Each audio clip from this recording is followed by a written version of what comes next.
helping our congregants to begin to see how they're playing into that culture and how to begin to step out of it and to speak up for, walk with, support people of color in the fights that they're making. And seeing the intersectionality of all of that. I mean, Black Lives Matter really led the movement this way by saying, look, we show up as women, we show up as folks who have a non-binary identity, and we're showing up to fight for racial justice and for immigrants. And we're not leaving any piece of our identity behind, right? We're bringing all those pieces together. And so beginning to see how those pieces intersect and why it's important to see that they intersect and how we can connect that work together.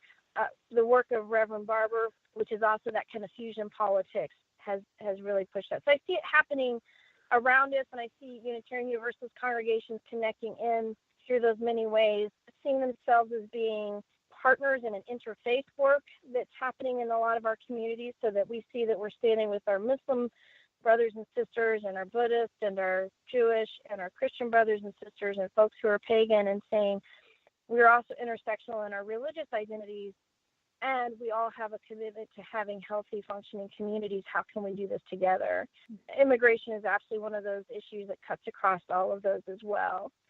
So, my congregation, here in Kansas, worked very hard on marriage equality and figuring out what it means to be a welcoming congregation.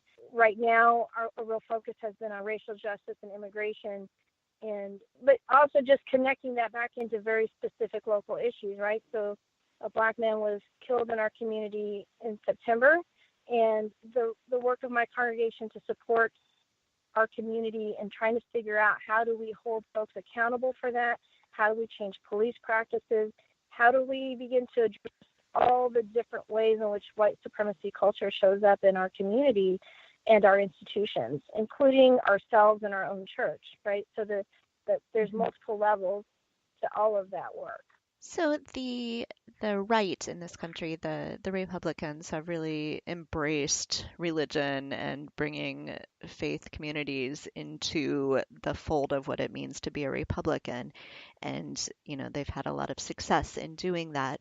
And it seems like the left and the Democratic Party have had much more of a tension with religion and not quite sort of known how to interact with faith and how to act with religious traditions. Have you experienced any of that tension? Do you feel that the work that you're doing is something that is recognized by the political parties? Absolutely, those tensions are very real, and it's interesting because after the election of Trump, I had a number of people show up in my congregation who consider themselves to be more traditional Christians than what would normally show up in a Unitarian setting, but they had found themselves to be in congregations where it was no longer safe to, say, have biracial kids or to be comfortable with LGBTQ folks or to believe that God's love is universal and that we should not be in any way targeting folks who aren't white and aren't straight and aren't cisgender. Some of those folks are showing up in our congregations because they were suddenly in a space that felt hostile and that they couldn't actually talk about the identity of themselves or their family members or their deeper beliefs in a universal loving God. In my congregation and in some Unitarian congregations, the tension for us is that we have a lot of folks who don't believe in God. And so we don't necessarily identify as religious in the same way that the folks on the left do. And we're not folks who want to impose one way of thinking. We're a pluralistic tradition, right? And what you just described on the far right is the opposite of pluralistic, right? It's very much prescriptive in what you would believe and how you would show that you believe that and who's in and who's out. And our tradition is pluralistic, and it's not that anybody can show up in our space and be comfortable, but it is to say that we don't prescribe what the holy should look and sound like to you, nor how you ought to pray or not pray. So it's much harder to proselytize someone, right? When what you're saying is we believe in the inherent worth and dignity of all people and all souls are sacred and worthy. That's a different statement than what the religious right has been saying. Mm-hmm. There's a very clear who's in and who's out and what's going to cause you to be on the out in that system.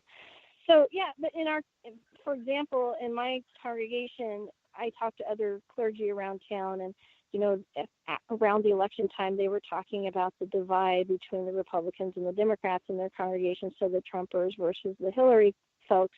And I said, I have divided my congregation, but it's the Bernie versus Hillary folks. Yeah. And probably there's Unitarian churches that had a little bit more complexity, but in a red state, a lot of the folks who will show up in a Unitarian setting are folks who aren't comfortable with a very Christian perspective, who are not fitting in with that anywhere, and who still want community, still want the structure of a church, of a congregation, still want to raise their kids to have ethical values and to be, interact in a particular way in the community, to be generous and giving, but not to do that from a context that is prescriptive about behavior. I would say that in our setting, we think of sin on a more corporate level rather than a more personal level. And we're more interested in what I think Jesus was interested in, which is what is the state doing that is sinful, not what are individual people doing that would be causing them to be out of right relationship with each other. It is important to be in right relationship, but I wouldn't say that when you're out of it, that's sinful. Mm-hmm. So I think we just have a really different way of dealing with those tensions. Are there other things that you would like people to be thinking about when they think about what it means to be both religious and to care about justice work, or the ways in which people interact with both their religious faith and the world around them? I guess I would say that my experience has been that folks who identify on the sort of progressive end of the spectrum, who are also religious, are really moved by, if you're Christian, stories of Jesus really being someone who was willing to take on large political structures and defy them. Really the stories of the New Testament are about people trying to change the power structure. And so I think fundamentally they feel like they're practicing a different religious tradition than right-wing Christians say they are practicing, that they're reading the Bible differently, they're reading scripture differently, and they're understanding Jesus to be fundamentally a different kind of person, someone who would not care whether you were gay or straight or cisgender or transgender, and would actually welcome folks to the table that might make other folks uncomfortable, folks who are homeless, folks who may have gotten into trouble with the law. That's who Jesus was for the progressive end of the spectrum. And, there's progressive Muslims and progressive Jews, and I would say that there's progressive Buddhists, and on all of those religious traditions, what I folks seeing is that their faith is what causes them to want to make the world a better place. It causes them to want to step in and be active in their communities and give back. There's a generosity of spirit behind that has to do with really this idea that we're all in it together and that we need to find ways to build bridges and connect. And that's hard when you have another side saying, sort of cutting off the bridge and saying, you can join us if you're straight, if you're white. And I don't think they necessarily all say if you're white, but that's the implicit. Mm-hmm. And, have these sort of ways that they cut off chunks of the community.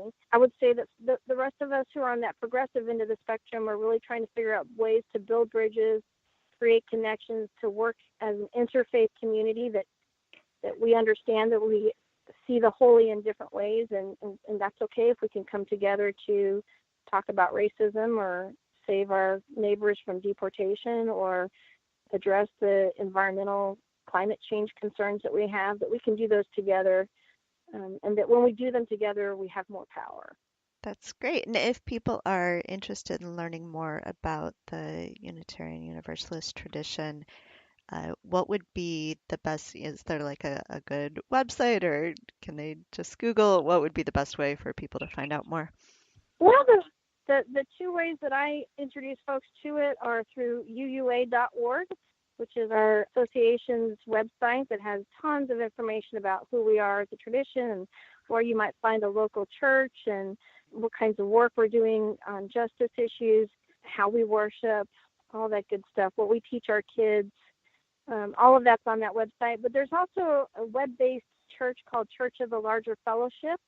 And you can, if there's no church close to you, or you just kind of want to get a feel for it before you show up in a brick and mortar kind of space, you can experience worship and sermons and music and all of those things online through the Church of the Larger Fellowship. And I would recommend people check out both of those spaces and then look to see if there's a community near them that they might also want to engage with.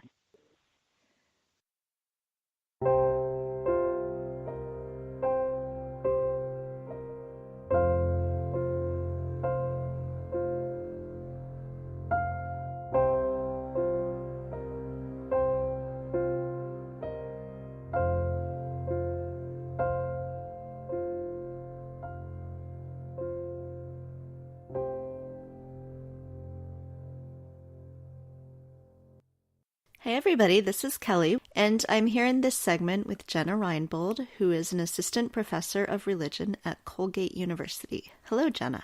Hello. I'm so glad you could be on. For our listeners, Jenna is a friend of mine from graduate school back when I was studying to be a professor of religion, which I did not end up doing.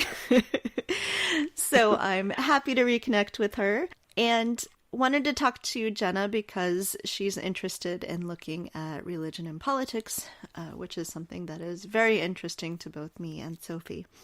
So Jenna, could you tell us a little bit about what your research has been on, what sorts of things you look at? Yeah, I have had kind of two lines of research that I've been working in over the last couple of years. One of them is focusing on questions of sort of religion and secularism within the realm of human rights law. So thinking about how the Universal Declaration of Human Rights was put together and what kinds of religious dynamics there were involved in that, and also sort of how kind of secular ideals worked in the construction of that document, and then of kind of human rights ideals that continue to shape the international legal landscape. But the other line of work that I have been working on is focused on church-state relationships in the United States. So looking at questions of the separation of church and state in this country and focusing particularly on a couple of really intense political flashpoints and thinking about how those political flashpoints kind of problematize some of our ideas about the separation of church and state. So I've written a number of articles on the same-sex marriage debate in the United States and kind of explored how it is that has evolved into the culture war issue that it is today. And most of that research is focused on the kind of legal realm. So looking at Supreme Court decisions and how it is that those decisions have been popularized and contested in the political sphere and kind of outside the legal sphere. Yeah, so I think one of the things that's so interesting to me looking at politics and religion, especially politics and Christianity, is that, so I grew up Catholic, and to me, part of being Christian, part of being religious, was always this very strong emphasis on social justice. And so when I look at the two political parties, what I would have just sort of assumed as a kid is that all Christians, all at least Catholics, the way I grew up, would be Democrats. And and I think that was more true when I was a kid. But then we've gone through this shift at some point that it seems like the Christian right, the religious right, has really focused on some of these sort of key issues and has determined that the conservative viewpoint is more in line with those specific issues. And, so let's disregard the rest of it. And I saw this most clearly in Catholicism, because suddenly the abortion issue became so important that it overwhelmed the rest of the social justice issues. So the sorts of things you've been studying, things like the gay marriage debate, are you seeing some kind of shift, some kind of point in time when these issues really sort of became the catalyst for the religious right sort of moving to the right? Yeah, I mean, I think it's worth mentioning that on some of the key issues that we consider to be culture war issues today, gay marriage and abortion, the Catholic Church's position has been fairly consistent on those particular issues.